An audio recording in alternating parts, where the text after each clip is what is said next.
Hi friends, ಬೇಲದ ಹಣ್ಣಿನ ಪಾನಕ ಮಾಡೋಣ ಬನ್ನಿ.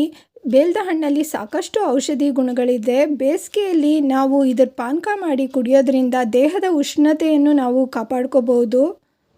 ಹಾಗೂ ಇದರಲ್ಲಿ ಸಾಕಷ್ಟು ನ್ಯೂಟ್ರಿಯೆಂಟ್ಸ್ ಇದೆ. ಇದು ನಮಗೆ ಇಮ್ಯುನಿಟಿನ ಬೂಸ್ಟ್ ಮಾಡುತ್ತೆ.